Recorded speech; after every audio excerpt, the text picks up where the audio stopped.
This is the Bahamas Tonight, the Northern Edition. Good evening, all. I'm Shashina Rolla. As always, it is so great to have you with us. Topping news, the disturbing videos have gone viral over the past 24 hours, showing a young Grand Bahama man being viciously attacked by a swarm of bees. Now, that young man is still detained in hospital. His condition is said to be improving. Tonight, his grandmother is speaking out about the entire ordeal and calling for greater compassion from the public at large. Megan Shepard has our top story. Tuesday morning, 31-year-old Kevin Johnson was walking to the bus stop when suddenly a swarm of bees began to attack him. Althea Knowles, his grandmother, says that based on Kevin's recollection, the bees began attacking him, and the more he ran, the more the bees attacked. At one point, he said, when they came at him so much, he said he took off his pants. He was wearing a pair of short pants. He took off the pants and started beating them with his pants. And he said finally he got so weak, he said he just gave up. And he said at one time he thought he was dead. But thanks God, he's alive today. It's just a miracle that he's alive. Because if you had seen his body and seen his face, I just give God thanks. Knowles says after the attack, Kevin's features were transformed and his body was swollen from the stings. As of Wednesday morning, however, she says Kevin was in good spirits. Yesterday evening, we were actually picking out, because they still didn't pick out all of it. We were still picking out up to after 10:30 last night. We were still picking out of his legs, out of his head, oh my God, out of his face. And while the police was there talking with him or investigating or interviewing him, bees fell out of his ears. Knowles says she is thankful to everyone who tried to assist Kevin yesterday. She adds that at one point, her brother-in-law drove past the area and offered assistance. He went and dropped his daughter to school, and as he was coming back, he said he saw the poison and said, "Oh, that's Kevin." And he tried to help him he threw the car door open, and Kevin dived in, and as Kevin dove in, the bees dove in behind him. So they both had to run out the car again.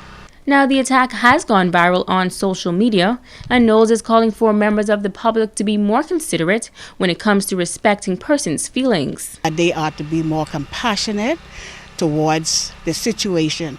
I'm not saying they can't do with their personal phone or whatever, but before you send it out, think about the person or the family, because you don't know the family's physical being when they would have hear this or seen it. You don't know if they have heart problem or whatever. Because I feel like they shouldn't do that, because the word came to me that he was dead, and they don't know my physical condition, and they don't know his mom and his dad's physical condition. They ought to be a law, or there ought to be something. Johnson is still in the hospital and is being monitored. Megan Shepard, ZNS Network News. Well, nearly 4,000 persons have died in West Africa due to the Ebola virus, and recently in the United States, a fourth person has been confirmed with the disease. Health officials say the Bahamas is not taking any chances when it comes to the threat of this disease. Chief Medical Officer in the country, Dr. Glenn Benaby, says during a time when the world's focus is on the deadly disease Ebola, this island is fortunate to have a minister of Grand Bahama who is an experienced doctor and engineer, and the Bahamas, a minister of health who has dedicated his life to researching infectious diseases. Minister Michael Darville, who has brought to the fore many of the skills that we may or may not be familiar with. As a medical practitioner and as an engineer, he is extraordinary in having a clear picture of what we need to do to develop. We are yet fortunate to have a Minister of Health whose business his specialty is infectious disease, Dr. Perry Gomez, and he brings, outside of his political portfolio, the skills of the history that he has done significant work in HIV and AIDS, which is a significant contribution to his understanding in these matters. This past weekend, various governmental and non-governmental agencies reviewed the contingency plan in the event the deadly virus makes its way to our shores. Dr. Benaby says as a small nation with limited resources, the Bahamas is forced to focus on this international health emergency. We step back, we pause, and we come forward. With the help of the Pan American Health Organization, we are now preparing ourselves to move forward to be ready in every aspect for any public emergency. He says as various stakeholders work together for the health and safety of all residents, he is particularly impressed with the contingency plan in place here on the island of Grand Bahama. We are pulling our forces together to ensure that this major global concern will be pushed back. And we are very, very happy that Grand Bahama is almost, could be considered, and perhaps we may very well be considered, considering all of the concerns with ports and industrial area as a model for the Bahamas and indeed for the Caribbean and Latin America. The Ebola Task Force team has held up to 5 meetings over the past week. He says this is an indication that the government is taking the threat of this disease seriously. The leadership of the Grand Bahama Christian Council meeting with members of the Grand Bahama Chamber of Commerce to discuss issues of mutual interest. The church leader says going forward, all sectors must work together to build a stronger society. Chamber President Barry Malcolm welcoming the Christian leaders and noting that a reluctance to embrace change continues to hamper Grand Bahama's development. All that's required is for the policymakers who are the government and the policymakers and regulators who are the Port Authority to really sit down and talk through what is the best strategy for Freeport's development going forward. If you have a joint commitment to find the best strategy, that's by its very nature going to require some compromises. The difficulty, I think, is simply one of sitting down across the table and negotiating with the thought in mind that what we really want to achieve, firstly, is an economic reality that creates long-term sustainable growth for Freeport and Grand Bahama. Now, Council Leader Reverend Peter Pinder says the church must not just be interested in the spiritual well-being of the country, but other aspects as well. He says with changes anticipated to take place next year, the church must be involved. We see a great challenge before us to ensure that we are at the heart of the city of Freeport, the island of Grand Bahama, and ultimately the Bahamas. And so therefore, our talking together provides a great opportunity. And we are so appreciative for your openness and your willingness to have us work with you. And so therefore, I look forward to other times when we would sit together and talk to determine the way forward. Well, it is being dubbed as a youth and talent explosion. It is just one of the events planned to cap off National Youth Month. The Ministry of Youth, Sports and Culture, in conjunction with the Broadcasting Corporation of the Bahamas and Port Lacaya Marketplace, have joined forces to stage the special event this Saturday night in the Count Basie Square. We can expect drama, we can expect music at its finest, we can expect dance, and we can expect our young people's energy to come alive and to take over Port Lacaya Market Square. The Broadcasting Corporation is always pleased to be a part of these events where we highlight young people. Right now in the country having so much challenges with young people, I think it's fitting that we would have tied in with the Ministry of Youth. Part of our program is to bring more programming featuring young people. And so this will be a start for us. Well, Entertainment and Marketing Coordinator of Port Lacaya Marketplace, Karen Ferguson Bain, says Port Lacaya is happy to be able to play a part in the promotion of the youth. The talent show, she says, will provide good entertainment for residents and visitors alike.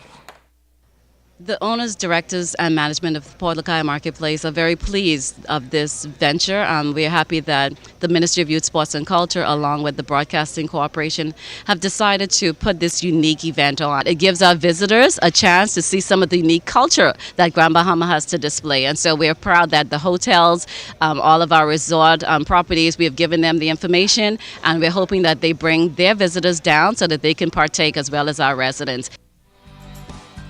Stay with us, there's more news right after this. Bringing news that matters to you. You're watching the Bahamas Tonight Northern Edition. Welcome back. Turning our attention to the Abacos, where residents say the cost of electricity is getting out of hand. They claim that it continues to climb and it is having an impact on their way of life. Megan Shepard has this story. It's outrageous. Trust me, it's like paying a mortgage. A major concern for residents in Abaco is the exorbitant power bills. Residents say they are shelling out too much to the Bahamas Electricity Corporation. They believe the government must do something about the high costs. Much for the people, trust me. You know, and they saying about watt coming out, so if watt is going to go onto it, it's going to be, it's going to be a big burden. So I feel like that should be the main issue in Abaco. They like so on time for the bills. But when it comes to giving us great service, I don't know. Another bone of contention is the frequency of power outages. They believe that when this occurs, residents should receive compensation. I just moved here and they said if you hear a little lightning, if BC hear a little lightning, they will shut you out. I don't know, that's a precautionary move, but that's crazy. But when time for light bill, they on time, but the giving service is very poor over here. Where did you move from, and what was the price difference from where you moved from compared to here in Abaco? Well, I came from Andros. Things over here is very pricey and big difference. And when it comes to doing business on the island, a local businessman and the director of the Chamber of Commerce say the electricity bills are a major burden. It's severe. It's very severe. It's a very high cost of doing business. The Bahamas, our Bahamas is not a cheap place to do business anyway. Imports, we don't make anything ourselves, we bring it all in essentially. It's not a cheap destination. I'm a business owner myself, and it seems to me like businesses pay total, like they pay a lot more on the regular homes. But I think it's a little bit too much, honestly. I think that's something what government should really look into and deal with for the people. Because the people put them there. The people put them there for to help them. And it seems to me like it's a downfall for the people. BC is like it's a bully in Abaco. This resident says he believes the answer lies in solar energy. Oh my goodness, BEC in general, not just here, needs help. They need management help. The government needs to change the regulations so people like this store and others can put in solar power and cut the demand down on BEC. It's done around the world. It should be done here. Solar water heaters are simple technology. It should be required here. Ralph says it is a technology that should be encouraged by the government. Megan Shepard, ZNS Network News. Our Joan Davis Roll joins us now live from Abaco, where the cost of electricity is certainly an issue of concern for the business community. Joan? Thank you very much, Shashina. Like you said, we're coming to you live from the beautiful, luxurious Abaco Beach Resort here in Marsh Harbor, Abaco. And with me tonight is the president of the Abaco Chamber of Commerce, Mr. Dennis Lightbourne. Welcome, Mr. Lightbourne. Thank you, and good evening, Joan. Obviously, a concern here in Abaco, the cost of electricity. Tell me, how is the Chamber of Commerce dealing with that issue? Well, when I heard that you wanted to talk about that this evening, I emailed our members. And we had over a dozen replies by email and as many phone calls with people calling in, telling us how their businesses are affected by the electricity cost. Mm-hmm. It's actually two factors. It's a high cost as one, and the second factor is reliability. Wow. And there are many businesses who, without reliable power, can't service their customers. Mm-hmm. Their computer systems don't work, they can't invoice people, or they can't provide the goods and services they normally do. Mm-hmm. So reliability is just as important as cost. Wow. What about the service that you receive? Is it value for money? Many people think not. Okay. And when you look at the high prices that you pay, It's one thing to pay a high price and get quality service, Okay. but when you're paying a high price and getting a substandard service, that makes it, all the more aggravating. But beyond that, it's the cost to the business's bottom line Right. that is so difficult to bear. Mhm. And of course, with the coming VAT, there are a lot of people afraid or concerned of that. The Chamber of Commerce keeps telling them that the VAT is not a cost to the business. Okay. It's something that gets passed on to the consumer. So, at the end of the day, the VAT on electricity on a business gets passed right through as increased costs to the consumer. Now, you talked in one breath, you talked about two major issues, the high cost of electricity and VAT. Let's shift our focus just a bit. Let's talk about VAT. Obviously, the Chamber here in Abaco has led a campaign trying to get persons ready for VAT. Yes, we've been very involved with the VAT issue for over a year now.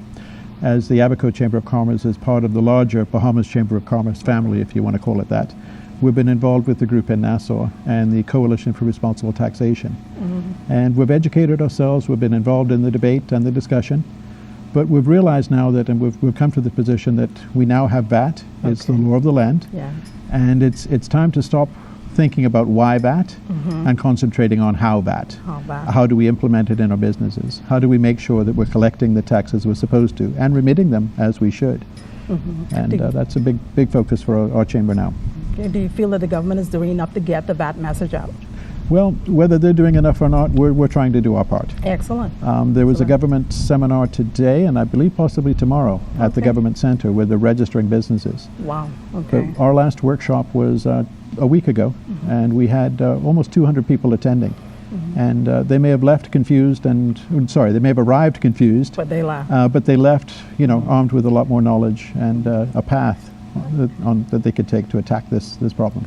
Definitely. Well, we're leaving today now with more knowledge about the role that you play here in Abaco, and definitely how you plan to tackle the two major issues. So we just wish you all the best. Thank you so much for joining us. Thank you very much. Back to you, Shashina. And of course, that's our Joan Davis Rule live from Abaco. Thank you so much, Joan. Stay with us. Ricardo Lightborn has a check on sports when we return.